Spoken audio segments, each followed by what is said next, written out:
Oh, Simsters, who's listening to me? If anyone. Simsters. It's kind of a weird time to have a race call. I understand that we were a little late in realizing that things were going to be a little bit crazy today. So basically, what happened was the kids are having preschool graduation today into pre K or something like that. And it was originally going to be at 7 p.m. And so the call was always no, it was originally going to be at 4 p.m. So the call was like possibly going to be late or just on time. And then just like 48 hours ago, the school was like, yeah, we changed our minds. It's really late now. Basically, right at the time of result. And I was like, well, that's helpful for no one. But let's get real, it wasn't really a question of whether or not to go to said cute child graduation y thing versus calling a race, but instead of canceling 2 race calls in a row, I thought it would be best if we made it early, and now we can all know the result, and who doesn't love that? This does mean that you do have to get your bets in now in the next 15 minutes because otherwise, yeah, you won't be able to bet on anything for the rest of the day. So, like your pick four, your pick six, your daily double, all that stuff's about to be shut down. So, get your bets in. Yeah. So there's no MC tonight, it's just going to be me. And we have a 12 horse field, and this is a very good 12 horse field. I was talking with someone earlier today about they were mad at the Queen's Derby, which is 2 days from now, being so close to the Long Island Classic. And I said, well, for so many years, the Derby winner actually then lost the crown and would go back in the 10 furlong race in the Queen's Derby rather than run in the Long Island Classic. So for many years, the Long Island Classic was kind of bad. Like it's been won by kind of bad animals that just, they want a marathon and this is kind of their only shot to do so until next year. But this year is not the case because not only do we have several like true genuine marathoners in here, but we have the Derby winner in Conqueror. We have other horses who 1.25 miles is absolutely going to be their game. Like I would say a good 3, 4, 5 of these will end up in the Stewards Cup Classic rather than the marathon. So this is a very good field this year. There's no pretenders that I can see. There's no one who's going to spit the bit going along. So yeah, let's get right in and look at them. Just as soon as I figure out what cat is trying to steal things from my headboard. Okay, we're good. So first up from the rail is Encrypted Hello, and this is a horse that the steward me bred, Art Vandalay bought, Gigi Go Faster wanted to buy, and so when Art resigned, he gave this horse to Gigi to race for him. I've heard rumors that if this horse does really, really well, she might get to keep this horse. Otherwise, if he does really, really, really well, then Art's going to want him back as a stallion because he is still breeding horses. So, this is one of those true marathoner types. Sibling to horses like Host and Tipster, and I can't remember the rest, Simulcast, just horses that love 1.5 to 2 miles. This horse obviously did not run in the Derby. He did break his maiden second out with an 85. He won a non-winners of 2. He ran second in both of his Derby preps. And so instead of pointing for the Derby, because he hadn't won a prep, he came back in the Week 6 St. Louis Derby, which he did win. Now, that was 1.125 miles. This horse has never gone farther than that, but you know this is going to be his game. He wants to go long. This is a definite live long shot here today. He cost $3 million. He's never been worse than second, and he's by Grant. This is a very nice horse. Next up in the 2-hole, we have John F. Kennedy for Carl Smythe. This is a man of mystery. I believe there are several man of mysteries in here because those are the types that all want to go 1.25 to 1.5 miles. He's out of a sword mare. And John F. Kennedy was 4th in the Louisville Derby. That was kind of the long shot that I was keeping an eye on all spring, hoping he would win the Louisville Derby just because it would be nice to see Carl get another one. But he was 4th. That was with a 76. Before that, he won the Hot Springs Derby and was second by a nose to Boomtown in the Giacomo Stakes. Now, Boomtown is going to be running back against Ridgewood in the Queen's Derby in 2 days, and that is quite the matchup there. I'm very excited to see which of those two monsters comes out on top. Is that all I want to say about John F. Kennedy? Highest speed figure is a 96. He's only 2 for 6 lifetime, but he's won $350,000. And yeah, another horse that I would absolutely not throw out, having been fourth in the Derby and winning his preps. Next up, we have Nowitzki, and Nowitzki is a Jake Toward homebred, and this would be Jake Toward's first Triple Crown race win. He did win the Oaks with this horse's dam, Neapolitan. This horse is by Keyboard Courage, who I do believe won the Long Island Classic. Yes, he did. Look at his headshot with his flowers. Oh, so exciting that horses get flowers after this. Yay! I like when they get their flowers. So Nowitzki shocked everybody by being second in the Louisville Derby. He laid back 11th early and he rallied to be second. He was beaten 3.5 lengths, but no one expected him to run that well. Before that, he did win the Alpha Stakes, so he's always been kind of right there. He disappointed in the Baltimore Crown, but let's get real. We're after week 9 of your 3-year-old year. This is a Keyboard Courage out of an Ice and Fire mare.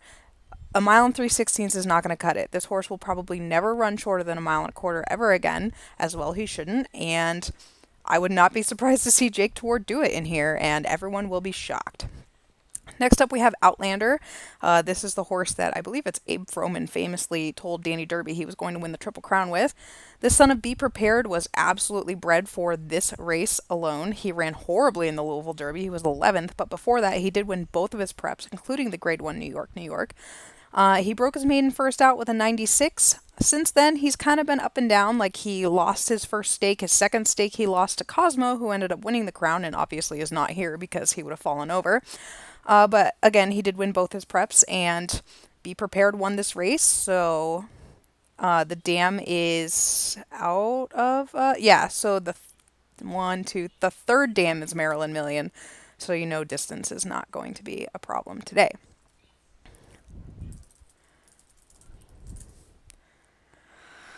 Next up, we do have the Derby winner, Conqueror, and this horse was undefeated going into the Baltimore Crown. He'd won everything. He ran, I believe it was the fastest Derby of all time when he won by 3.5 with a 99.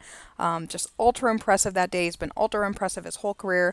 And the quick turnaround to week 7, he just couldn't do it. He lost by a head and a nose. If this horse is as special as we think he is, he should win today because he's a genuinely super freaky special animal. But I believe it was Dan Kaufman who pointed out leading up to the Derby that this horse might have distance concerns. Excelsior was bred to run a mile and a quarter, but he only did it a couple of times. The dam is definitely a short router type, so can this Cleopatra homebred go the distance? Is he super special, or should he have been in the Queen's Derby? Will he run back in the Midsummer Classic, and is that where we should be expecting him? Or is he just the super horse we know him to be? And he's only ever lost to horses whose names began with C. So are there other C horses in this race? Because that would be funny.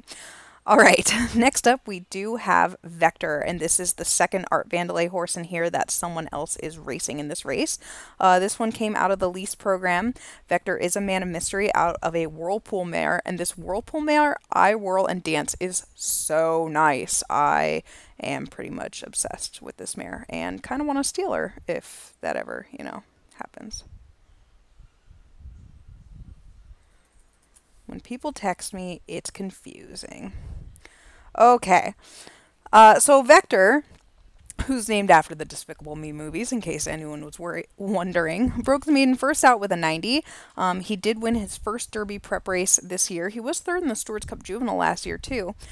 He was very precocious, but he wasn't really bred to be, so he ran nowhere in the Louisville Derby. He is bred for this distance. Mike Bryant has not yet won a Triple Crown race, but this could be the first one. I'm pretty sad that then the horse would, go back to be a stallion for Art, but it'd be really cool to see a horse out of that lease program do something the first year, so that'd be cool.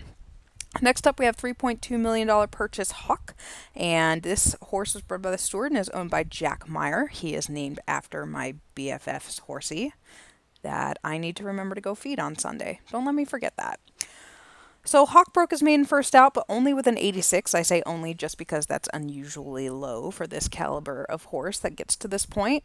He has not won, or he did not win, either of his Derby preps, and thus did not get into the race. He did win last out, though. He won the Brushfire Derby in Ohio. week 7, day 5. He won that pretty impressively.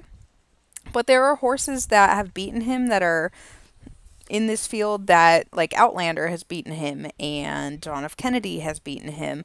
One horse that I kind of am surprised is not here is the Flame Still Burns. That horse beat him by a neck, but Hawk has beaten Deep Sleep, who's the lone speed horse in this race. So they're all basically the same horse is what we're saying. Anyway, number 8 is Scarlatti. This is a son of Tahoe out of a White Spire mare. Definitely bred for the 1.25 miles. Can he get the 1.5 miles? He's probably still finishing the Louisville Derby. This horse ran 19th that day. But before that, he did win the Buccaneer Derby with an 86. He's 4 for 5 lifetime. That Derby loss was his only loss. He's very impressive when he has to be. He's won by 4.5, 2 lengths, 2 lengths. Very nice horse. Susie Rydell knows how to win these big races, obviously. And Scarlatti is out of a mare who won $400,000 and has already produced a very nice older stakes horse in Yana, who will be a stallion in about 4 years. Next up, we have Deep Sleep, the known front runner in this race. He did lead every step of the way in the Derby until Conqueror ran flying right past him. He did finish 3rd that day. That was a little bit of an upset because he was also 3rd in his prep race behind the Flame Still Burns and Hawk. But before that, he was unbeaten. He won the Trial by Summers Futurity last year. He won the Rising Star Stakes this year. He'd run really well leading up to that Derby prep, and he ran really well in the Derby itself. Now, like Nowitzki, he ran badly in the Baltimore Crown. This is a son of Messiah out of a War Daddy mare, and Messiah won the Long Island Classic, and War Daddy is notorious for siring horses that want to go 1.5 miles. So is it just that the Baltimore Crown was too short for him, or is it that he's not quite good enough to beat the A-grade horses in here? Brandon McNulty looking for his first Triple Crown race win. Could that happen today? We expect this horse to go to the lead. 3 more horses left in the field, and that's good because I'm getting tired of talking. Next up, we have Azel, and this is Rebecca Rose Hepburn's homebred by Hold Above out of a URIM mare. This horse probably has the most 1.5 mile pedigree in this field. We know it's going to get the distance. He was 9th in the Louisville Derby, which was a little bit of a surprise after he finished 2nd in the Kentucky Blue to Cosmo, who won the crown, and he won his prep before that over Fighting Spirit, who is the next horse we'll talk about. He's been butting heads with the same types of horses. He lost to Nowitzki last year. Lifetime highest speed figure is a 90. He's the kind of horse that we're going to see on the track for the next 5 years. If he loses today, it's very likely that Rebecca Rose Hepburn will geld him and then will regret her decision when he wins 3 Stewards Cup marathons in a row. I don't know that that's going to happen. I'm being facetious, but it's very likely that if he does not win, that Rebecca Rose Hepburn will take the axe to him. So that's Azel. He has a cute headshot, and his dam did win $660,000. She was a multiple stakes winner and very nice. This is her first foal to race, and her 2-year-old is super fancy. I kind of want to steal it. Oh, Cleopatra owns that one. I'll be stealing it then. Next up, we have number 11, and that is Fighting Spirit. This is a son of Doomsday, who not many people remember, but he did win all sorts of money. $1.9 million on the track, a son of War Daddy. And Fighting Spirit cost $2.5 million at the Trial by Summer yearling sale. He is out of Spirit, who is a Flames mare. Flames won this race. Spirit won $240,000, and I really liked her, and I really wanted to get all sorts of good things from her, and she kept annoying me, so I sold her. Obviously, my standards are higher than most people's because she did win, or she did produce 5 stakes horses in a row, and I still kicked her out. Yeah. So Fighting Spirit is now owned by Ryan Whitehead, and he was 6th in the Louisville Derby, which I always say, if you're 10th or higher in the Derby, that means you're one of the 10 best horses that there is. Like, they can't all win, right? He did win his prep in the Albuquerque Park Derby with a 91, and he won all 3 races that he ran in last year. Before the Derby, the only horse he had lost to was Azel. So definite live long shot here, wanting to go the distance. Last up, we have the final Art Vandelay bred that is running on the lease program here today, and that is Master of Fright. This is a son of Pact, which makes him... Oh, is this one of the twins? Pause. I think this is one of the twins. I will never forget when Pact threw twins. Oh yeah, this is one of the twins. So, which makes them a half to 11 million earner, James Dean. And the whole sim imploded. Everyone was like, "You made that happen." I was like, "I swear on anything that I had nothing to do with that because I literally can't make twins happen myself." One of them is very slow, and that horse is named Canada Sucks, owned by Danny Derby. Shocker. But this guy, Master of Fright, he is a Tahoe, and he's coming off a win in the Grade 1 Puerto Rican Crown. Before that, he was second in the Mexican Derby behind Gus, who is not here today, and he's a bit of a long shot today. Obviously, the distance should not be a problem as James Dean did win this race, but, you know, he lost to Ridgewood, he's lost to Vector, he's lost to Gus twice. He would definitely be a surprise, but again, it would be cool to see one of those lease horses jump out and do something good. This horse is trained by Bernard Kwok, and now we have 5 whole minutes until post time. And I'm tired of talking, so why don't you guys tell me who you like in this $1.5 million race?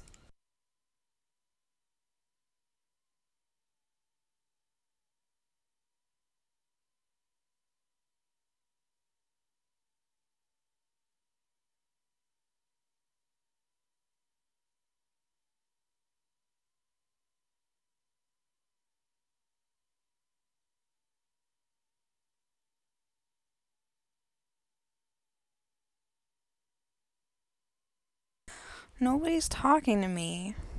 This is sad for me. Alright, fine. I'll just talk some more. Who do I like in this race? It's so tough. I really like Encrypted Hello. I'm worried about the rail. I really like John F. Kennedy and Outlander at the distance. I feel like kind of an idiot for tossing Conqueror, because if I do that, he's going to win by 10 with, you know, a world record time. I think Nowitzki is definitely going to make some noise in his career.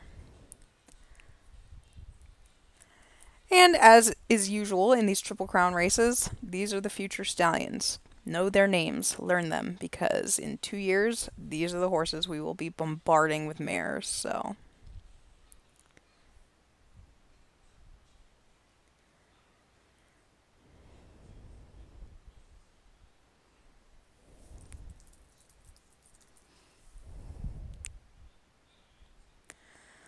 I am planning on doing a race call on Monday night for the Queen's Derby. Now that I've settled into my new place, I'm hoping to do lots of race calls, because I like doing them, as long as I'm, you know, not on a plane or in a graduation. Hardy har.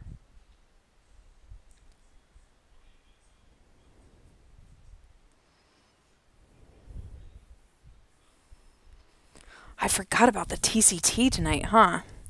Everybody gets their points, and then I get to give lots of game points out. I love that. And then, just in case we get sad about the end of Triple Crown season, 48 hours from now, 2-year-old Routers debut, and that is basically Christmas. So far, I have not gotten people in the actual chat room talking about who they like. Oh, I see a couple now. But I have gotten several text messages. One person didn't talk about this race. One person says they like Azel, and one person says, I like the cute brown horsey. That kind of sounds like me. I do like my new place, but I'm still getting used to it, and I'm perpetually convinced that people in the hall are just going to barge in here. They don't, but I think it's going to happen. And I haven't had a couch this whole time, so I'm broadcasting from my bed while the kids watch TV on their floor. But tomorrow my couch is going to come. They actually called a few minutes ago and they were like, "Are you ready for your couch?" And I was like, "Yay!" And then they're like, "Okay, we'll bring it right at the exact same time that I'm taking the kids to the graduation." I was like, "No, it's sad for me."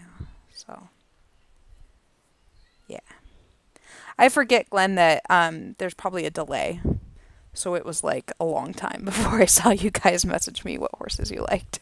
Like, kind of a long time. I've never had my very own sectional couch. I'm planning on laying on it. I might even sleep on it because no one can tell me not to. If I feel like it, I will.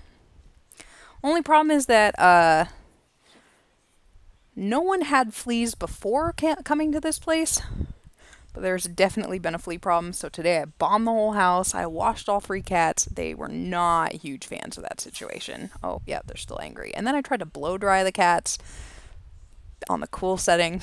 Didn't go. They didn't love that. I can't imagine why. They were like not wild about that situation. So, whoops. Hey, get off the cord. Speaking of. Whoa, too big. Too big. Cannot see the race call. 1 more minute to post. Make sure to get all your bets in. Pick 4, pick 6, daily double. Win bets in this race because betting is going bye-bye.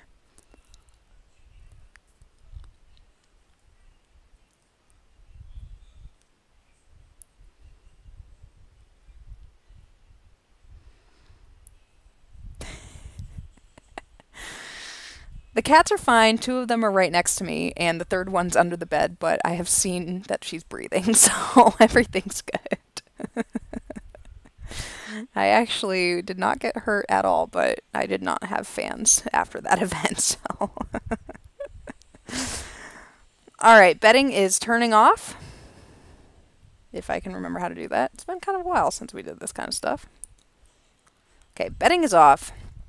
And the betting pool for the actual race closes at $25,600. You guys are lucky that I need to run out of here because otherwise I would yell at you for that pool being so low in such a wide open race.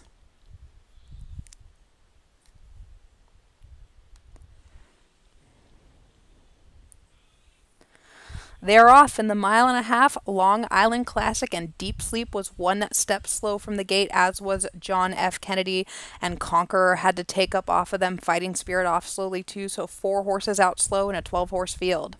But now Deep Sleep is roused, and he goes to the front end as expected. Encrypted Hello from the 2nd spot is right there too. Then Outlander and Azel, John F. Kennedy and Scarlatti, Hawk, Master, Fright, Nowitzki is in 9th early. Conqueror after the bad start is well back today. Fighting Spirit and Vector is the early trailer. So they come down past us for the first time with 1.25 miles left to go. It is Deep Sleep, and he leads by almost 3 lengths on a long rein. Deep Sleep very happy in his position. Encrypted Hello chasing 2nd, then Outlander 3rd. Azel is 4th with John F. Kennedy there too, and Scarlatti. Hawk is there. They're 5 across the track. Master, Fright, and then a length back to Nowitzki. He's running all by himself with Conqueror, Fighting Spirit, and Vector, the 3 trailers side by side. Under the wire with 1 lap to go, and Deep Sleep, he's in a race of his own. He leads by 5, 6 lengths, now 7. Deep Sleep absolutely gunning out here now, just drifting away from the field. Encrypted Hello is 2nd, Outlander 3rd. Then Azel, Scarlatti, Hawk, John F. Kennedy has lost a few spots. Master, Frightened, Nowitzki. Conqueror, he's still 10th, and he's going to have to make up a dozen lengths if he wants to win. Fighting Spirit and Vector is the trailer. So they run down the backside, and Deep Sleep is leading by 8.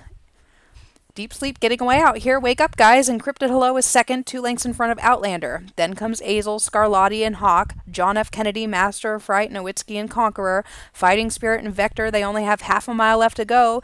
Deep Sleep is still leading, but his lead is down to 5 lengths as Encrypted Hello is the one coming after him. Outlander there too. Azel, here comes Nowitzki. Nowitzki running up between horses through the pack, and Conqueror is set to go now. Conqueror passing Fighting Spirit, Scarlatti, and John F. Kennedy, then Hawk. They're into the stretch, and Deep Sleep, he only leads by 3. Is Encrypted Hello going to catch him? Outlander is done. Here comes Nowitzki. Nothing from Azel. Conqueror is absolutely rolling through horses. He's going to run out of time, though. It's Deep Sleep and Encrypted Hello. Deep Sleep is shrugging him off, and Deep Sleep is not asleep today. He's going to take the Long Island Classic by a length. Deep Sleep in a mild upset. Encrypted Hello holds on for 2nd. Conqueror rallied to be 3rd. Nowitzki, Outlander, Fighting Spirit, and then Azel.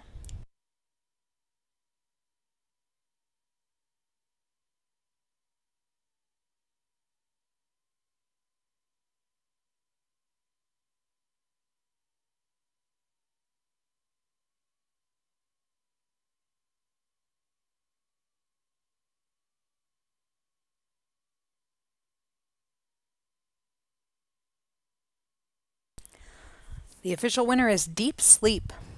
He's a 3-year-old dark bay colt by Messiah out of Sleep to Dream by War Daddy. He was bred by the steward and is owned by Brandon McNulty. This is his 5th win in 9 starts.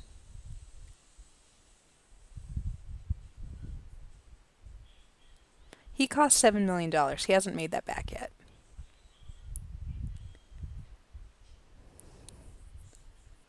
So with that knowledge, I'm sure someone can figure out who did win the TCT, but official results and prizes will be given out tonight. Unless I forget. Someone remind me.